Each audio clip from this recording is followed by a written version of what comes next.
is how much can someone who wants to be a business analyst expect to earn when they are starting out? I think first of all, it's going to depend on the size of the organization that you are in or you want to be in. And then in some instances, as well as experience. But I guess in this instance, you're asking about someone fresh, Sure. new, and Yeah. I think someone very, very fresh on their role. I would say maybe plus minus 300 per annum. That will just be my estimate. Right. Yeah. So it's quite a lucrative field, right? I don't know if that's lucrative. But yes, you can survive. Yeah. Hi guys, so today I'm at Stellenbosch Business School, which is one of the premier universities in South Africa, located in the beautiful Cape Town, which is known as the Mother City. I'm going to be speaking to some of the students of these prestigious institutions. Most of them obviously are studying business-related courses at postgraduate level.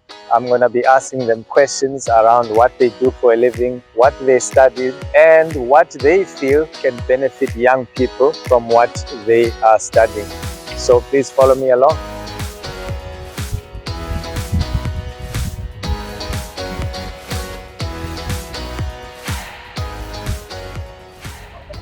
Yeah, cool. So I'm at Stellenbosch Business School, right?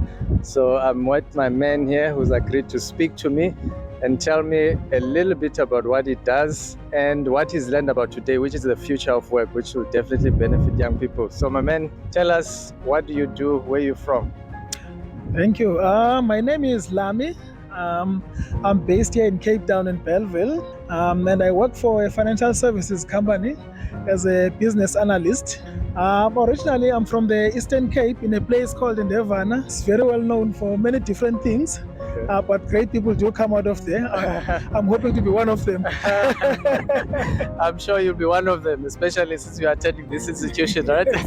Yes, yes. Okay, so tell us, what is a business analyst exactly? A business analyst is basically a person that analyzes an organization's work processes, systems, as well as at a low level strategy implementation, and then brings together all those points of analysis into improving those processes or systems, or even developing new ways of doing things.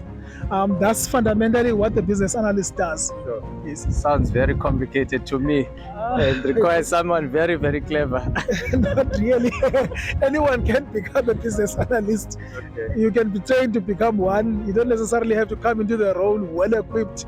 There are many different training programs, as well as you have some kind of a learning path or plan that you'll develop with your manager to help upskill you into a more efficient person in the role. Okay, awesome. So it's not complicated. Okay, that's encouraging. Yeah. So what steps does one, if someone watching here would like to be a business analyst, like what was the process for you? Did you need a degree?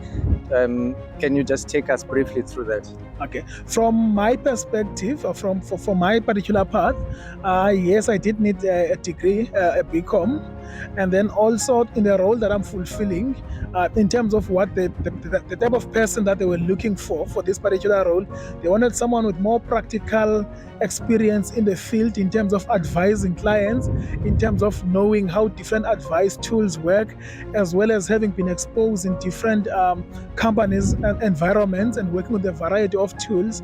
So in my role, typically what you'll see in advertisements and job advertisements when they are looking for a business analyst, they will more or less look for someone with an IT background, because it tends to be more of an 60-70% IT related role. But in our space, it's business analyst in the true sense of the word.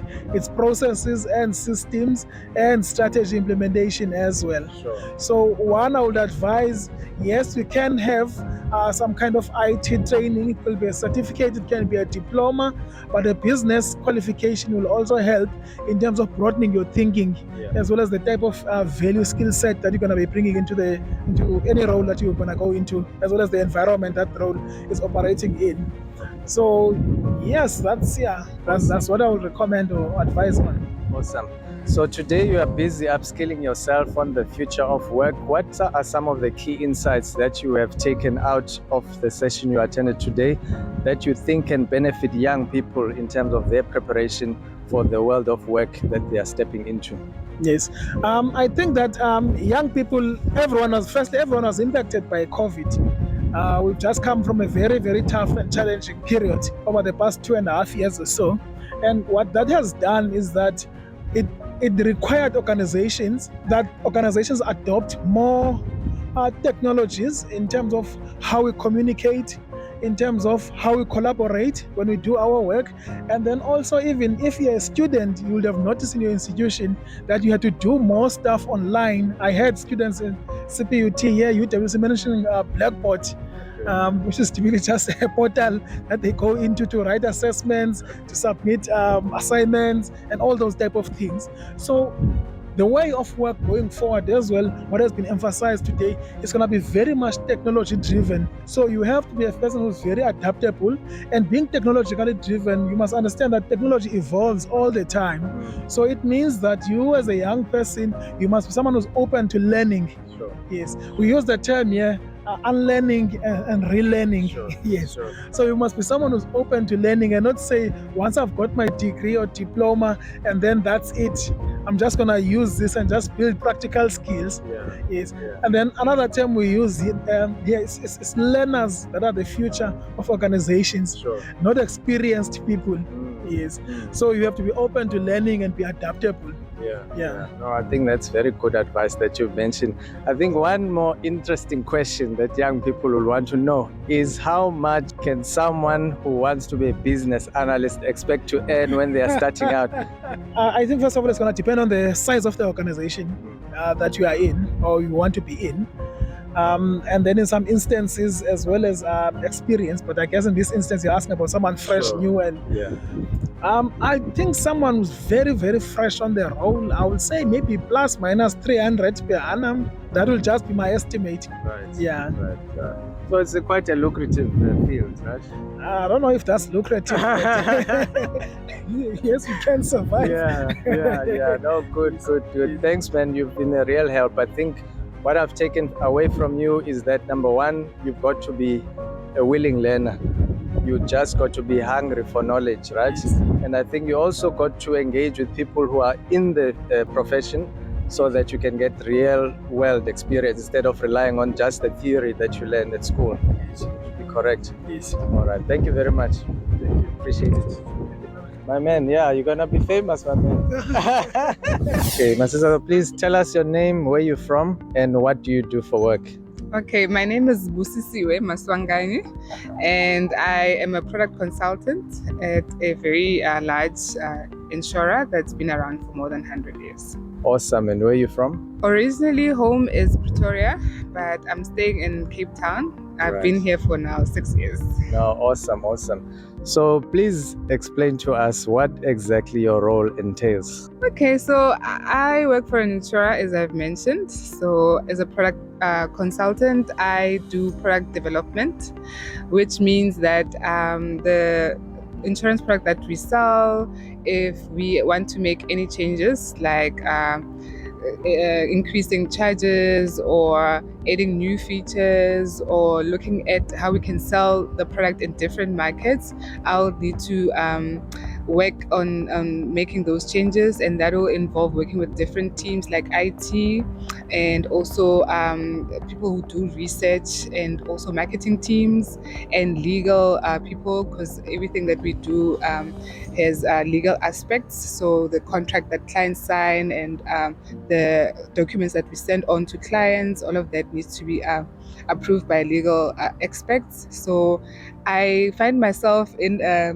type of work that involves a lot of project management. So there's a lot of stakeholders that I depend on in order for me to execute my tasks. Right. It sounds a very involved, very complex role that you have there. It sounds also that you have to be a very smart person to do what you do. Yeah, we all have the smart in us, and it's good that you're not doing things on your own. So because you can never know everything, right, as an individual. But when you're in a team, there's definitely more that you can do, and a lot of knowledge that you can tap into, and then the structure also, because you do share the work. So I will take the lead in certain aspect, but I mean, my manager also very knowledgeable, will help me and direct me, and also having worked on similar projects maybe that I don't have experience on, give me direction to just make sure that I am successful. Sure. Now, for a young person watching this video and maybe interested in becoming or doing what you are doing, what steps would they need to take? Do they need to get a specific degree? I mean, how was it like for you? Okay, so in an insurance environment, you will definitely do well if you get to understand how the insurance industry works.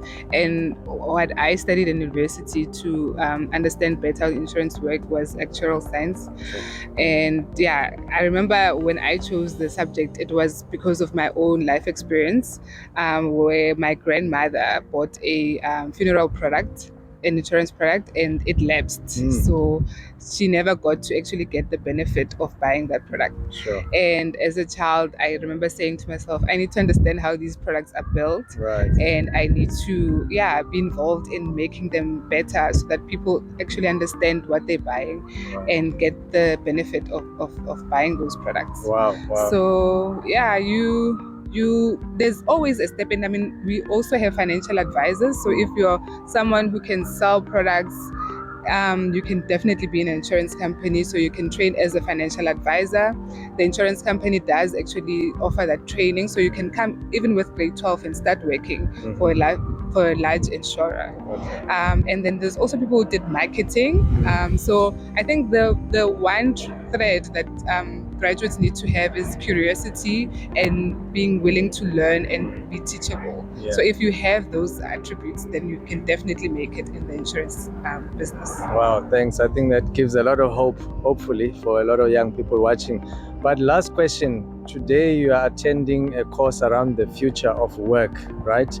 What are some of the key insights that you've taken away that you feel can benefit young people as they are preparing to enter the world of work? I think what I've realized today is how to think about the future. So I think we're all scared about the future because we can't imagine, like, with all the changes that we've gone through now and how rapidly they have happened, we really feel that what's coming might be even more tough to handle. But I think with what we learned today about taking a step back and realizing that there's still people involved in the future, we're still in the future. So whatever solutions that we need to cater for our needs, we're not being replaced by robots. We are actually going to benefit from having more curiosity and solving things that are closer to our hearts. And also just having a time frame. Don't think about 50 years. Think about it in steps, like 1 year, 2 years, 3 years, and plan like that. Awesome.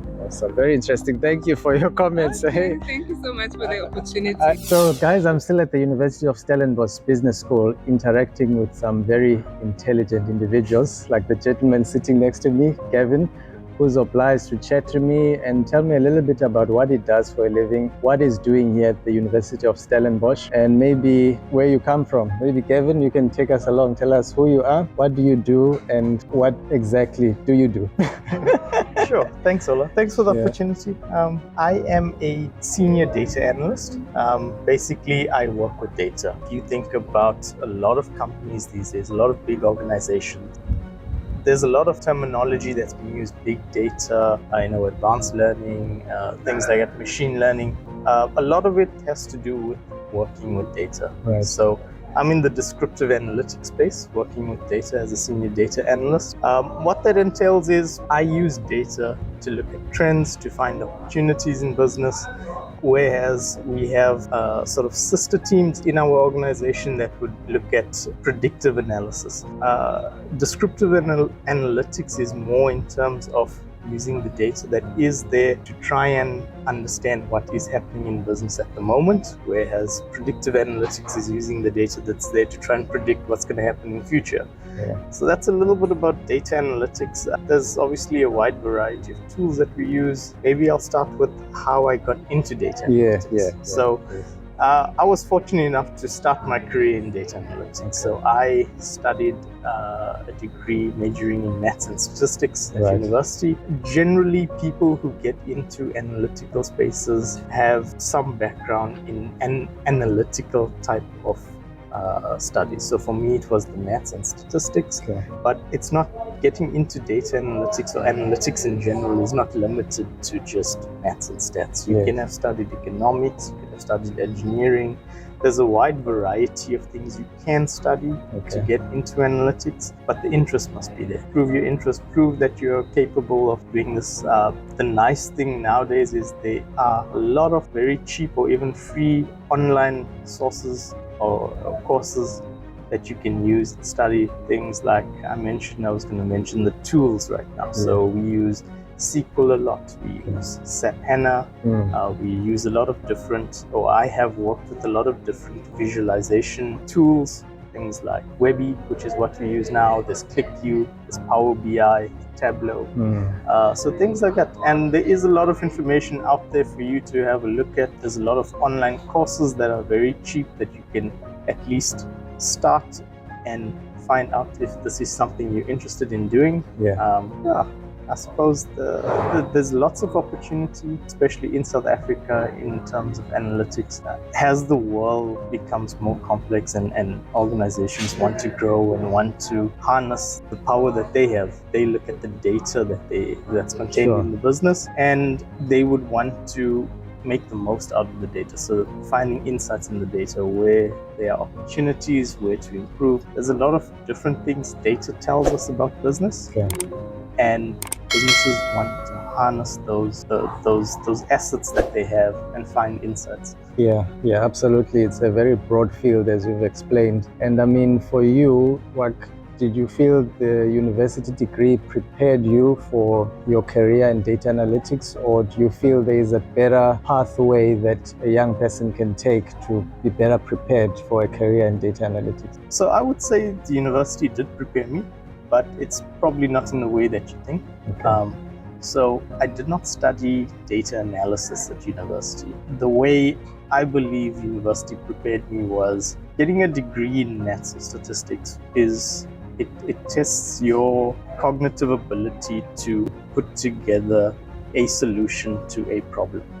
And I find that a lot of that type of thinking or that framework of thinking is you have to have that to apply it into a business sense in data analytics. That being said, I don't believe that a university degree is the only way to get into data analytics. There are intelligent people all around us. Whether you have a degree or don't have a degree. I believe that if you really want to get into data analytics, there are many ways, there are many opportunities. Like I said, this is a type of field where companies are actively looking for people, for skilled people to work in these positions. So sometimes it's also enough to show that you are very interested in this type of work. Like I said, if you can show that you've gone online and you've done a number of courses, you've understood it, you've done the reading, you've looked at examples, you could take that. And organizations would be interested in people who think like that and people who want to develop those skills. But most importantly, people who have put in effort and show that this is where they want to go. Sure. Okay. Now, what would you say got you the foot in the door? I mean, I'm sure there's still quite a bit of competition in the field, right? So what do you think set you apart that you were able to get a role, at the onset of your career? So I started my career more than 10 years ago, and I think 10 years ago, it's sort of changed from now. I do believe that my degree did give me that opportunity, did open that door back then. And I know it's a little bit in contrast to what I just mentioned, where having a degree or not having a degree should not be the pathway that opens up.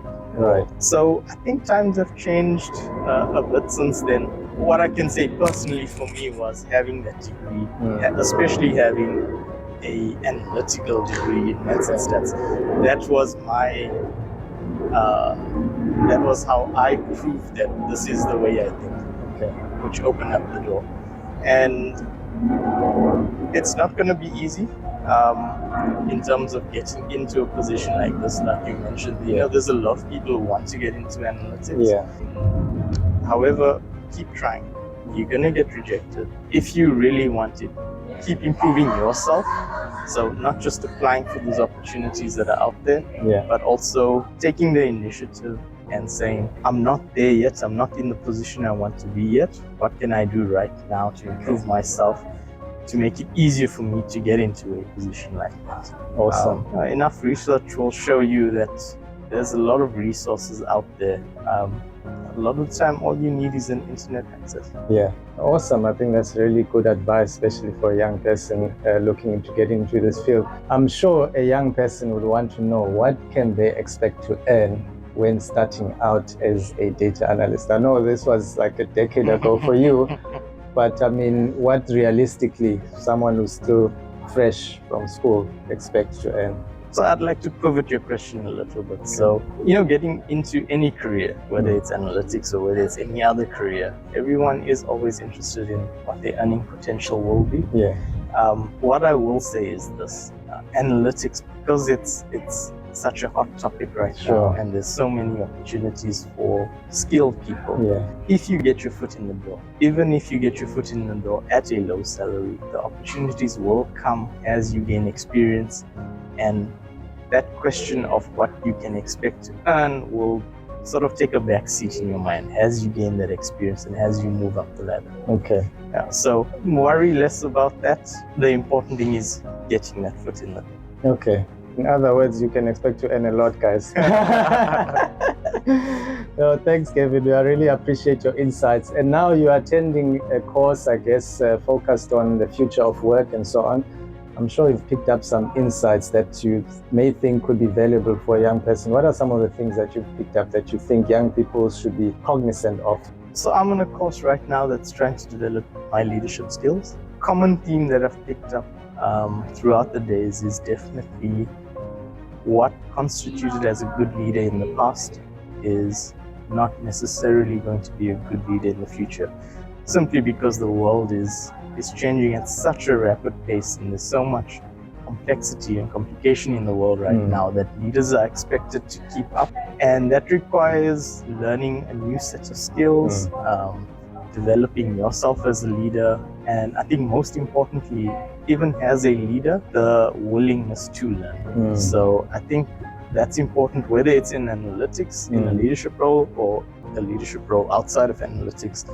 It's going to be a common theme going into the future of, if you want to move forward, if you want to move your team forward and your organization forward and become a good leader, the willingness to learn and to adapt and to change is going to be very important. Wow, thank you. Thanks for those insights. I hope our listeners have found value into what you have said today. Hopefully you will use and apply some of the tips that Gavin has so generously shared. Gavin, thank you. You've been awesome. I think that was fantastic. Okay, guys, so I've managed to meet up with another student that is studying at the University of Stellenbosch, being enrolled by her company for a specialized management program. So obviously, she's a very smart individual, someone you will want to notice, because she's probably going to be a very successful leader in one of these big companies one day. Let's just start off. Just introduce yourself, tell us who you are, where you're from, and what you do. Okay, firstly, thank you very much for having me on your channel. My name is Bellville I am originally from Mahikeng. I have been staying in Cape Town now for over 11 years. My background is in IT, and I currently work as an integration analyst. Okay, yes. Awesome. Yeah, that sounds very complicated. Can you please break it down? What is an integration analyst? So basically integration firstly is about how we allow different systems to speak to each other. And to do that, we use technology. For instance, we use the things such as applications such as APIs. So an API, in simple terms, terms, it's an application programming interface that allows different systems to talk to each other. So what I do is I design those APIs. I help other teams to design the APIs.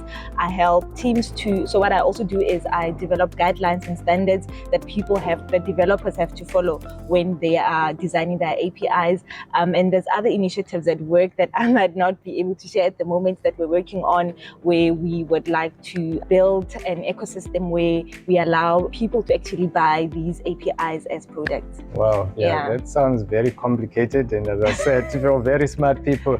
So tell me, how did you get into this career? Was it something that you always wanted to get into when you were at school, or how did it come about?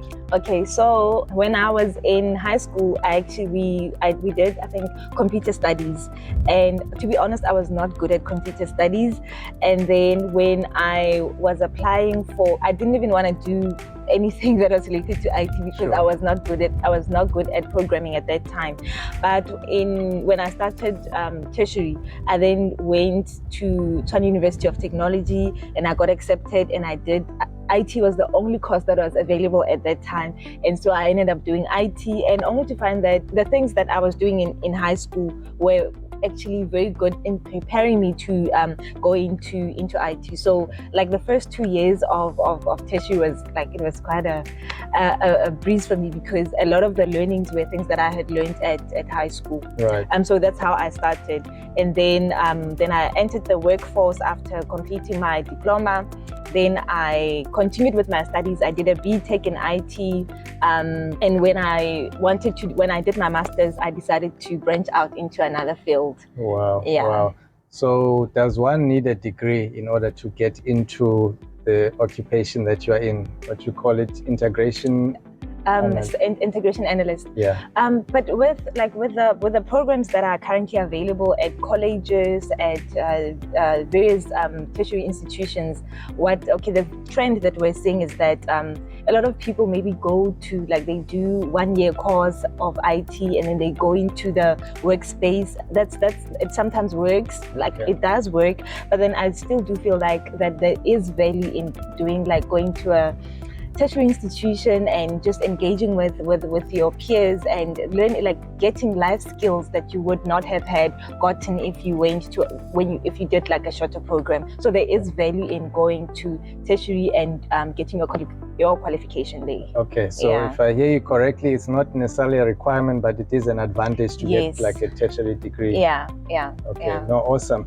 So for a young person listening to you, they may be interested in getting into the field. Like, what gave you an edge over your peers that you could actually get employed into a big company like what you are working for right now? Yeah, so I would say I have one of the qualities that I have good problem-solving skills. And basically, when you're in this field, so something that I also didn't mention was I started off as a software developer. So being in the integration space, I was actually an integration developer, and then I became now an integration designer / analyst.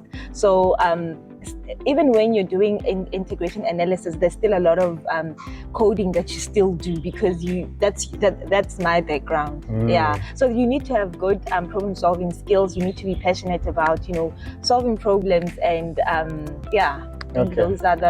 that's the one skill that you need to have, and just have a passion for programming and problem solving. Okay, awesome. Yeah. So if I'm starting out in a career, what can I expect to make as an income? Like, if I'm like brand new? It really, I mean, with today's, it depends on the industry that you're in.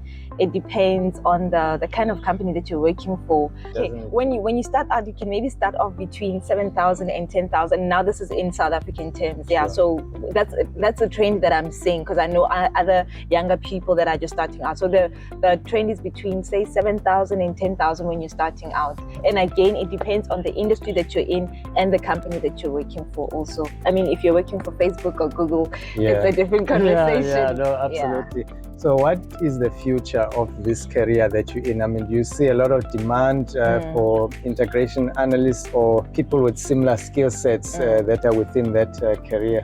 Okay, something that I just need to mention is that technology is always changing. So what I know today, or what is the truth today, tomorrow would have totally changed.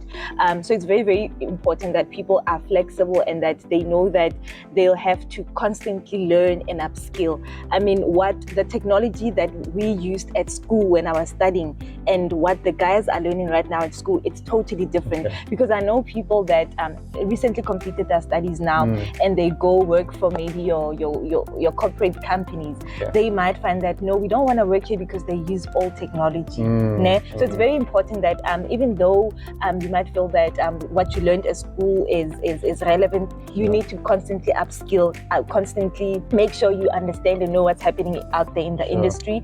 And then also, even with myself, I also need to constantly upskill.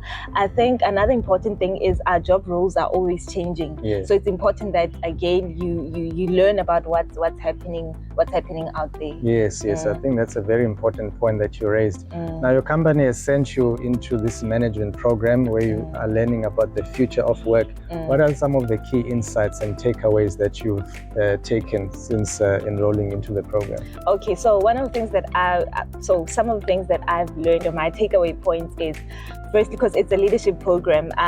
Leadership is not the people that sit at the C-suite level.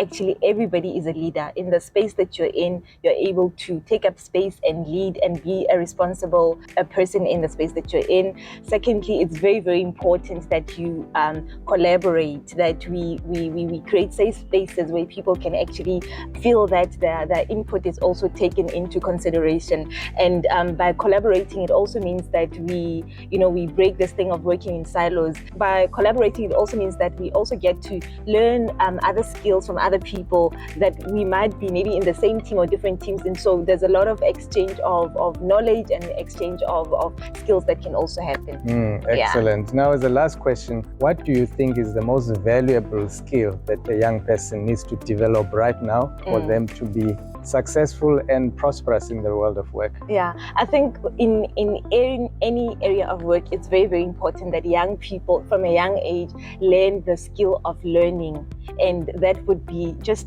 picking up books and just being curious about what's happening in the world. You mustn't put yourself in one box and say, okay, no, I'm in IT, I'm only going to learn IT things. The world is constantly changing, so you need to just tap into different spaces. And I mean, we live in a world where you could be working in South Africa, you can be based in South Africa, but you're working for another working in another country. So it's very, very important that you understand, you expose yourself to different contexts. So it's very, very important that you develop the skill of learning. No, thank you very much. I think that was very insightful, ladies and gentlemen. Hopefully you've gained some insights from listening to Boipelo. If you are interested in more content like this, please consider subscribing to this channel and hit that notification bell and look out for more videos like these.